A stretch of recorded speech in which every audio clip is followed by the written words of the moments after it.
魏无羡解释道：“不为荣华富贵，但求烂柯于田庄嘛。只是村里识字的人本就不多，便以为此华为花，彼庄为壮。又见蓝忘机年纪稍长于他，便谓小花、蓝大壮这样叫了。”魏无羡安慰自己，反正是换一个身份，他连喂狗都不在乎，小花就小花吧，好歹还像呢。为了尽快融入当地生活，他还特地在镇上买了些寻常百姓穿的粗布衣裳，俩人一素一黑，与当地村民无异。除了对蓝大壮这个名字不满意外，蓝忘机还是挺喜欢在这里的生活的。他们的小院子收拾好以后，蓝忘机就在小柴房外砌了个灶，主动承包起家里的伙食重任，熟能生巧，触类旁通。他现在会做的东西已经越来越多了。魏无羡捉的这鸡既没清蒸也没红烧，蓝忘机钓鱼的时候采了几片荷叶，改做了糯米鸡。水香的糯米包裹着香菇、火腿、鸡肉，外包清香荷叶，在水上蒸半个时辰，那香味能把村那头的大黄狗招来。魏无羡打开一个，拿筷子轻轻一拨，米粒饱满，鸡肉鲜嫩，顿时食欲大动。小心烫！蓝忘机倒上茶水，用他们自己动手烧的一对灰绿粗瓷茶碗，配上琥珀色的茶汤，晒干的花瓣，别有一番雅趣。这时候再来一坛天子笑就更好了。魏无羡刚把鸡肉送到嘴边，又赶忙吹了吹，可惜这里不是姑苏，想喝也没地方买。住在村子里别的地方都挺好的，就是这点不能满足，稍微特别一点的东西就要到30里外的镇上去。待吃完饭，魏无羡把碗筷一收，准备拿去洗。他们定下规矩，家里做饭的不洗碗。蓝忘机帮他收拾着，顺带告诉他家里的渔网坏了。蓝忘机这段日子突然爱上了夜钓，邻居家刚好有张不要的旧渔网，便送给他凑合用。他们来这儿的时候什么都缺，置办东西一时想不齐全，就先紧着大件10多，这种小件的东西都是想起来才会买。魏无羡从口袋里摸出10文钱，塞到蓝忘机手心里：“买个新的吧。”附近渔网做最好的就是隔壁村刘大爷，他是个老渔民，家就安在湖上，除非赶集坐席，平时连船都不下。他老伴前几年病死了，家里就剩个小女儿，盘条亮顺的，还未出阁，正是魏无羡想让蓝忘机去讨萝卜种子那位。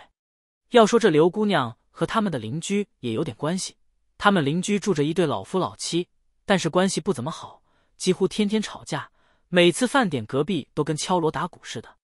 魏无羡一开始还去劝大娘，对自己老头子什么脏话狠话都骂得出，但对别人总是笑盈盈的，一见魏无羡又变成那个善解人意的好邻居。哟，微笑兄弟，吃饭了吗？看着他热情洋溢的笑脸，魏无羡原本想说的话就憋了回去。吃了吃了。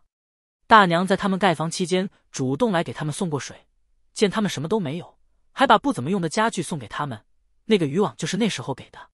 闲聊时，大娘无意中提起过自己哥哥就在隔壁村，是个打鱼的，也就是渔民老刘，家里还有个女儿，长得很漂亮。讲到这里，话锋一转，问魏无羡：“笑兄弟，你多大了？”魏无羡心中警铃大作，觉得这个问题很有必要谨慎回答。这刘大娘有个外号叫刘梅，因为她的爱好就是给人说媒。第一次见魏无羡的时候，就下定决心把她嫁出去，不是把姑娘嫁给他。村里人性格都比较内敛，但这个刘梅是个自来熟，跟谁都能扯上几句。魏无羡自认为自己算喜欢说话的，结果到人面前根本插不上嘴。半炷香时间过后，刘梅跟他讲话的态度已经像训儿子了。你们这些孩子就是太沉迷夜猎，嗅到这些东西，错失了多少良缘。人这一辈子不能只图自个儿舒坦，得考虑考虑爹娘和家族是不是？魏无羡坦言道：“我爹娘已经不在了。”刘梅赶忙道：“哎呀呀，你看我这张嘴，实在不好意思。不过既然你是一个人，那这事就更得操点心，要不等再过几年，身边人都结婚生娃了，你还是孤家寡人一个，多孤独。”身边的人蓝湛吗？生孩子？魏无羡想起这样的画面，蓝忘机一手打算盘，一手抱着一个胖娃娃，那孩子跟他长得有9分相似，显然是亲生的。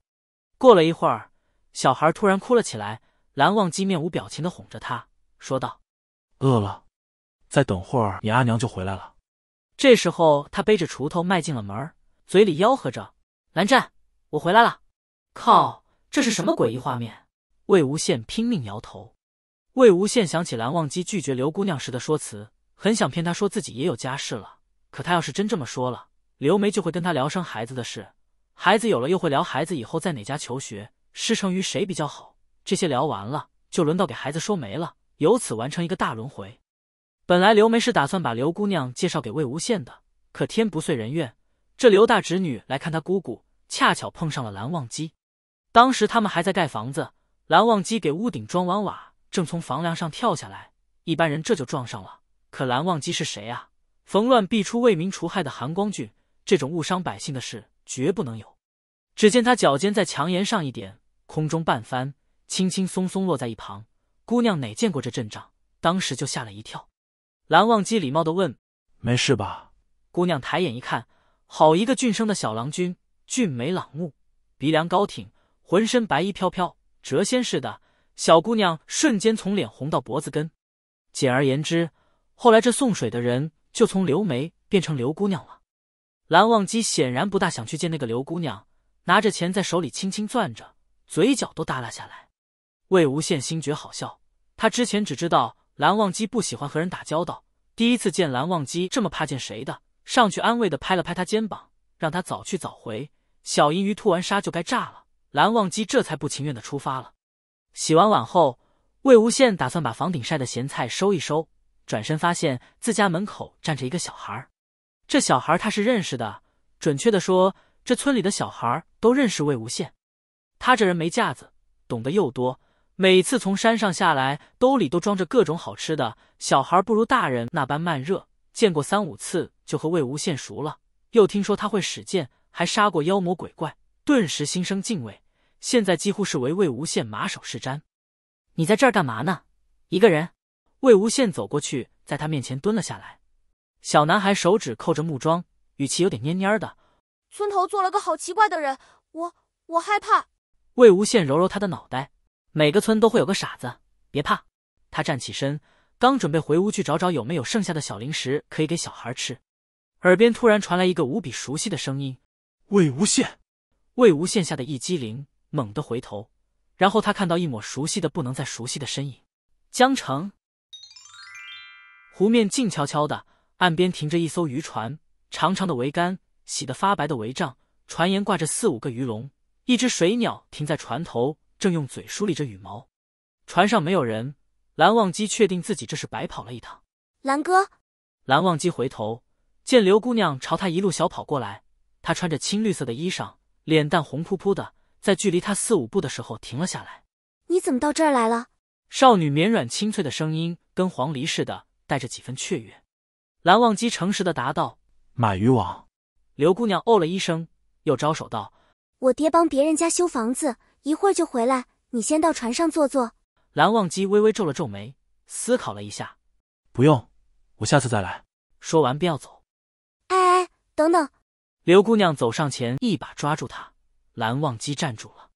刘姑娘又慌乱的将手收了，怯怯的看着他，声如细纹道：蓝哥，你喝酒不？我家里有酒，我爹酿的。啊，我的意思是，这距离镇上卖酒的可远了，你要想喝酒得自己酿，这儿的人都是自己酿酒喝。我上次见你家摆着新酒坛，是打算酿酒吗？我可以教你。他越说越尴尬，越说越语无伦次，越是欲盖弥彰，越是把以你柔软的心思抖了个明白。实际上，他的确不是单纯的想请蓝忘机喝酒。上次见面，他鼓起勇气对蓝忘机剖白了心意，结果被毫不留情的拒绝，回去好一通大哭。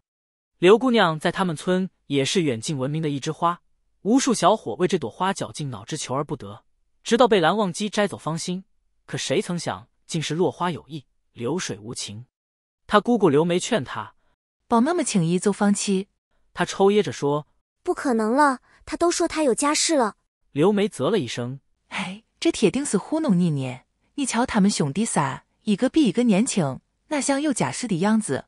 他们这些读书修仙的和我们不一样，人死里一旦看中谁，可就是一辈子，哪能那么快就做决定？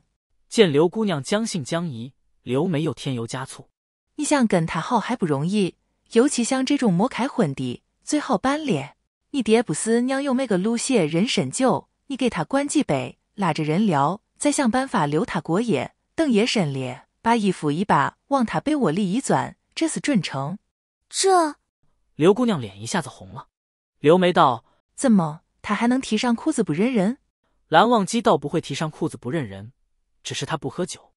所以刘姑娘脸红了半天，最后听到蓝忘机对她说：这酒能卖给我吗？如果你喜欢我分享的小说，请点击订阅频道，欢迎在视频下留言，你们的观看是我剪辑影片的动力，感谢您。